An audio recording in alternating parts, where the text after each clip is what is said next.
જય શ્રી કૃષ્ણ અનુબેન, જય જલારામ. આપણે ક્યાં જાવ તું કે જોઈ? નહીં નહીં કરવા. હે? વોટર પાર્કમાં.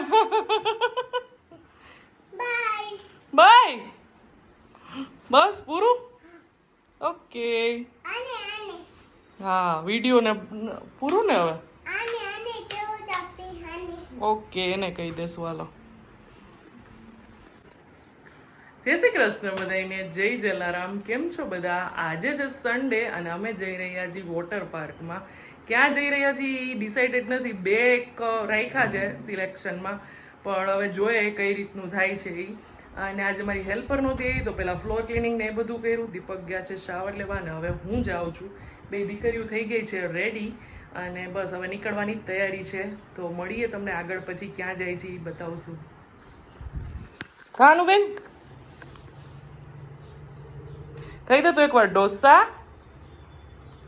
ડોસા ચટણી ચટણી એમાં તો આમ હલવું જ પડે. કા જય શ્રી રામ. જવું છે ને?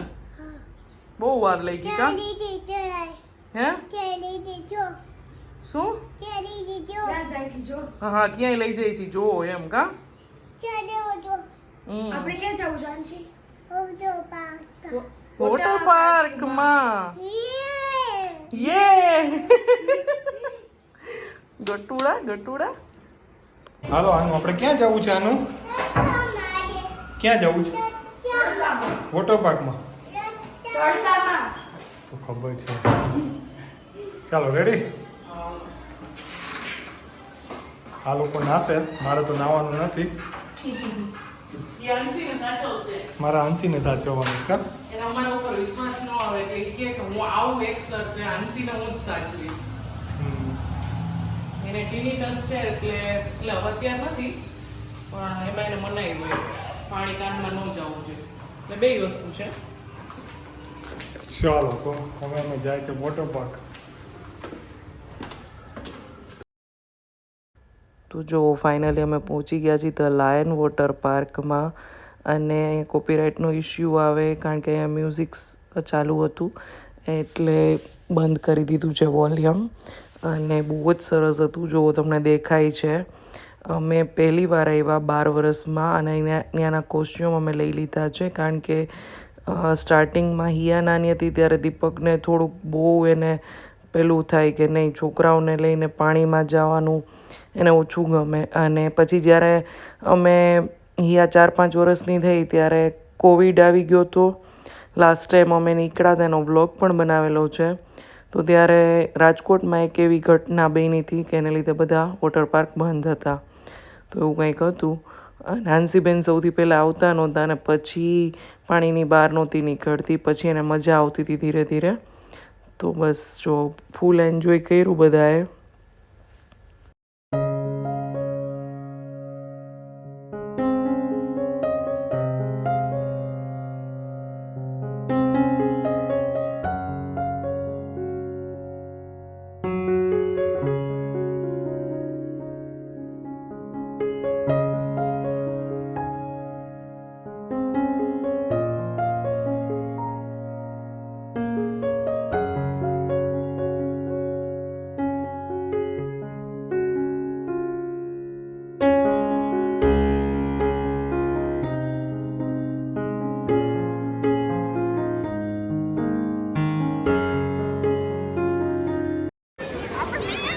મારે આંસીને જરાય નથી ગમતું.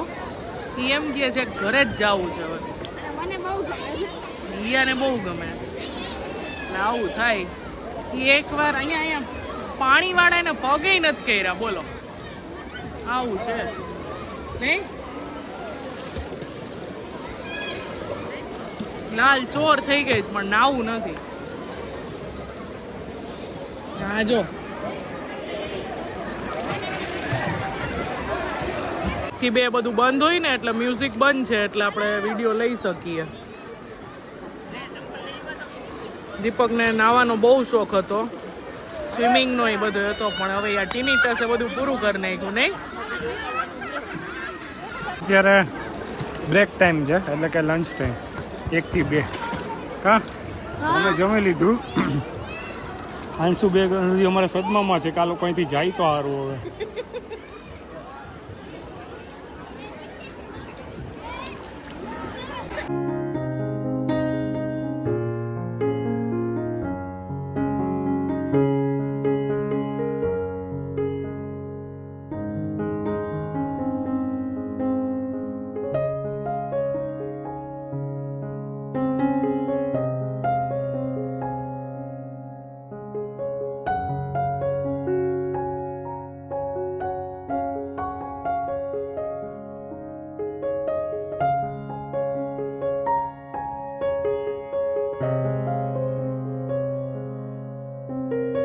દીપક પીવે છે ચોકલેટ લસ્સી. જઈએ આ કઈ છે? હે આ કઈ છે? ચોકલેટ. આ છે ઘૂઘરા. ચલો આવી ગયા છીએ અમે ઘરે. વાગી ગયા છે 4:15 ને માથે થઈ ગયું છે. હવે થોડીક વાર બધા રેસ્ટ કરશું, કારણ કે આમ પાણીમાં આપણે સ્વિમિંગ પુલમાં ગયા હોય ને એટલે ખબર નહીં, આમ થોડોક થાક લાગે. એટલે હવે થોડીક વાર બધા 1 કલાક આરામ કરીશું અને પછી ઉઠશું. બહુ મજા આવી, ખાસ કરીને બે છોકરીઓ મજા આવી. આંસી છે ને પહેલાં નહોતી આવતી, પગે નહોતી બોલતી, ને પછી તો બહુ મજા આવી એને પણ. ભલે આમ સાવ અંદર નહોતી આવી, પણ મજા આવી એમ તો એ નહીં. કાનું ચલો વાગી ગયા છે 6 અને અમારે અહીંયા ફિંગર ચિપ્સનો પ્રોગ્રામ હાલે છે. આંસુ શું બનાવ્યું મમ્માએ? ચિપ્સ. આંસુની મોસ્ટ ફેવરિટ વસ્તુ અમારા. ચલો વાગી ગયા છે 9 અને બધાએ જમી લીધું છે. હું એક જ બાકી છું. જમવામાં છે આજે ખીચડી, સલાડ છે, તાજા અથાણા છે, છાશ છે, રીંગણા બટેટાનું શાક છે, તળેલા મરચાં અને રોટલી. થાળી એટલે નથી બતાવતી, કાંશુબેને મારી થાળી તૈયાર રહી ગઈ, મારે ખીચડી જ ખાવી, તો પછી એમાં જ લઈ લઈશ. તો આવી રીતનું છે કાંઈક. ચલો વાગી ગયા છે રાતના 12 ને બધા સુવા લગભગ તૈયારીમાં છે. આંસી નહીં આ તો સૂઈ જ ગઈ હતી બે. બહુ મજા આવી આજે. અમે આટલા ટાઈમમાં પહેલી વાર ગયા. અને જો રાજકોટમાં ઘણા લોકો મારા સબસ્ક્રાઈબર છે, તો કોઈને જવું હોય તો અહીંયા 550 રૂપીસ ફીસ છે પર પર્સન, એટલે કે 550 રૂપિયા છે.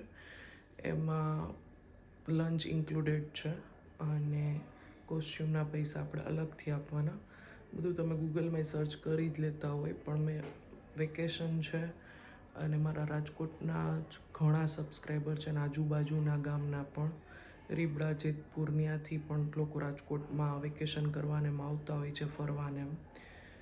અને આજે જ એક સબસ્ક્રાઈબર મળ્યા હતા, ઉષાબેન કારિયા. બહુ મળીને આનંદ થયો એમને. એટલે આમ જોઈને તો ઘણું બજેટમાં ઘણું સારું છે. 550 રૂપિયામાં જમવાનું, નાહવાનું બધું એમ. અને કોસ્ચ્યુમ આપણે આપણા પોતાના પણ અહીંયા લઈ જઈ શકીએ છીએ. બાકી ઘણી જગ્યાએ છૂટ નથી હોતી. તો મોજ શોખની સાથે ઓબ્વિયસલી બજેટ તો જોવાનું જ હોય, તો જ આ બધું લાંબુ ચાલે. એટલે એ બધું મેં કીધું એકવાર વાત કરી દઉં કે જો કોઈને જવું હોય ને, તો અમને તો બહુ મજા આવી. કારણ કે છોકરાઓને છે ને રાઇડ્સમાં બહુ મજા આવે. આપણે તો એટલું બધું રાઇડ્સનું ન હોય હવે, પણ છોકરાઓને રાઇડ્સનું બહુ હોય એટલે બહુ મજા આવે. બકેટ છે, પહેલી તમે વિડીયોમાં જોઈ હશે, બધી જગ્યાએ ફાઉન્ટેન છે, વોટરફોલ છે, પછી વેવિંગ પુલ છે, બધા જે મોજા આવતા હોય એ છે. એટલે સારું છે, બધું એકવાર જવા જેવું છે. અને વેકેશનમાં કોઈ ગેસ્ટ આવ્યા હોય ને તો પણ આપણને આમ પોસાય એવું છે કે 10 થી 5નો ટાઈમ છે, તો 7 કલાક માટે એમ કે છોકરાઓ નાવાનું ને બધું, પાછા મોટી ઉંમરના કોઈ આવ્યા હોય તો અહીંયા રેસ્ટ કરી શકે એ રીતનું રાખ્યું છે. તો સારું છે. તો ચલો અહીંયા જ વિડીયોનો એન્ડ કરું છું. જય હિન્દ, જય ભારત. આવજો બધાય.